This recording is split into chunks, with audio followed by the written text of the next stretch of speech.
പടം അത്ര പോരാ. പൾസ് പുള്ളിക്കാരെ നല്ല പടമാണ്. ക്രൈം ഇൻവെസ്റ്റിഗേറ്റീവ് ത്രില്ലറാണ്. കോമഡി, ആക്ഷൻ, സെന്റിമെന്റ്സ് എല്ലാം ഉണ്ട്. മമ്മൂക്ക ഇപ്പോഴത്തെ ഓഡിയൻസ് പൾസ് മനസ്സിലാക്കി സിനിമ ചെയ്യുന്നു. ഡയറക്ടറിലും പഠിക്കണം. മമ്മൂക്ക ആരാടിയാണ്. പടം ഉഗ്രനാണ്. എനിക്ക് ഇഷ്ടപ്പെട്ടു.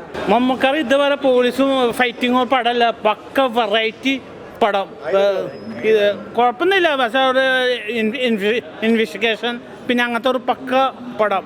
മറ്റേ മമ്മൂക്കാരുടെ ഫൈറ്റിങ്, ഡാൻസ്, നമ്മളെ ഷൈലോക്ക്, അതുപോലെ ബിഗ് ബി, അതുപോലെ നല്ല ഇത് അതും കാട്ടി ഒരു ത്രില്ലർ, ഒരു മൂഡ് പടം.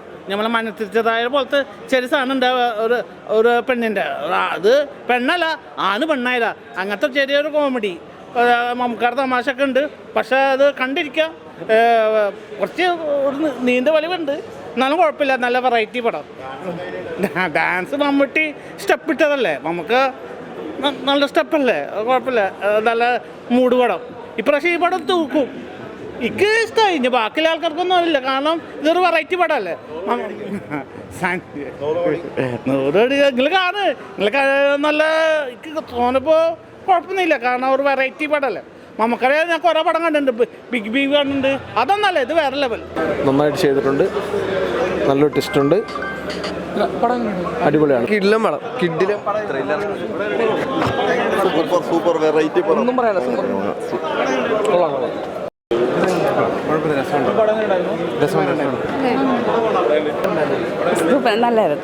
നല്ലായിട്ടുണ്ട്. ബാക്കിയുള്ളൊരു ആ ലെവലിലേക്ക് വരുന്നില്ല. കുഴപ്പമില്ല, ആവറേജ് ഒരു 1 വാച്ച് പടം കേട്ടോ, കുഴപ്പമില്ല, നല്ല പടം. I loved it, loved the experience of watching with everyone else. And எல்லாரும் சந்தோஷமா பார்த்தது, எல்லாருமே கை தட்டுறது எனக்கு ரொம்ப സന്തോഷമായിട്ട്. Thank you. രണ്ടാമത്തെ മൂവിയാണ് മമ്മൂക്കയുടെ കൂടെ. ആദ്യത്തെ പരോളായിരുന്നു. ഇതിലൊരു ക്യാമിയോ റോളാണ് ചെയ്തിരിക്കുന്നത്.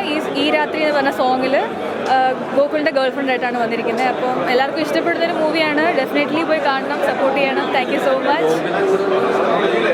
ഗോകുലിൻ്റെ കൂടെ ഇറ്റ് വാസ് റിയലി എക്സൈറ്റിംഗ്. പുള്ളിക്കാരൻ എന്താ പറയുക, സപ്പോർട്ടിംഗ് ആയിരുന്നു, നല്ല ജോളി മൂഡായിരുന്നു, പ്രശ്നമൊന്നുമില്ലായിരുന്നു. അപ്പോൾ വെരി കംഫർട്ടബിൾ ആയിരുന്നു. പിന്നെ മമ്മൂക്കയുടെ കൂടെ അഫ്കോഴ്സ് എക്സൈറ്റഡ് ആയിരുന്നു. മമ്മൂക്കയുടെ കൂടെ അഭിനയിക്കാൻ പറ്റി, രണ്ടാമതും അഭിനയിച്ചു. അപ്പം really looking forward for good movies.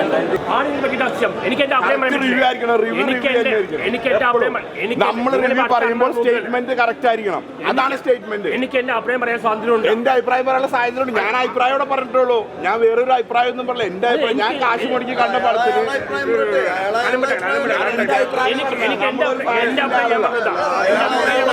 അഭിപ്രായം ഞാൻ പറഞ്ഞിട്ടുള്ളൂ.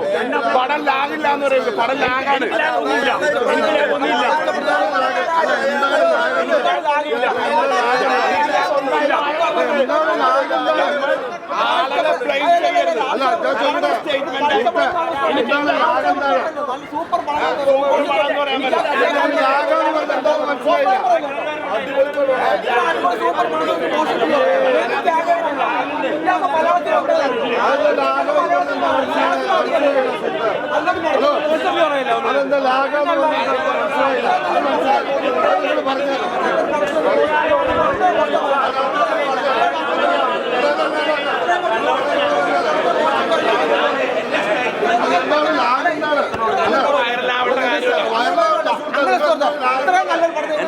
ഞാൻ കാശ്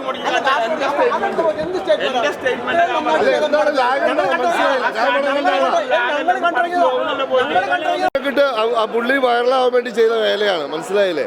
പുള്ളിക്ക് സ്വന്തമായി വൈറലാവാൻ വേണ്ടി. ആറാട്ടനെ പറയുമ്പോൾ പുള്ളി എന്തായാലും വൈറലാവാലോ, ആ രീതിയിൽ പറഞ്ഞാണ്. ഇപ്പം ഞാൻ പറയുന്നത് ഈ പടം എല്ലാവരും കാണണം. കാരണം ഇതിനകത്തൊരു ട്വിസ്റ്റ് ഉണ്ട്, ആ ട്വിസ്റ്റാണ് ഏറ്റവും വലിയ വിജയം, മനസ്സിലായോ? അത് നമ്മൾ പുറത്ത് പറയേണ്ട കാര്യമില്ലല്ലോ, കണ്ടിട്ട് പറഞ്ഞാൽ പോരെ. ആറാട്ടല്ല, ഇതിനകത്ത് എന്താണ് ലാഗ്? എനിക്ക് മനസ്സിലായില്ല, ഇതെന്താണ് ലാഗ്? എനിക്ക് അതെ, സ്വന്തമായിട്ട് വൈറലാവാൻ നോക്കുന്ന ആള്. എനിക്ക് ലാഗ് തോന്നിയില്ല. അത് എന്റെ അഭിപ്രായമല്ലേ. എനിക്ക് എന്റെ അഭിപ്രായം പറയാൻ സ്വാതന്ത്ര്യമില്ലേ? അതിന് അതിന്റെ ഇടപെട്ട ആവശ്യം എന്താണ്? അത് ഇടപെട്ട ആവശ്യം അയൽക്കെന്നല്ലേ? എനിക്ക് എന്റെ അഭിപ്രായം പറയാൻ സ്വാതന്ത്ര്യമില്ലേ? അല്ലാതെ എനിക്ക് ലാഗ് തോന്നിയില്ല എന്ന് തോന്നി. അയാൾക്ക് ലാഗ് തോന്നിയില്ല. അയാൾക്ക് ലാഗ് തോന്നി, ഞാൻ ലാഗ് ഉണ്ടെന്ന് പറയണോ?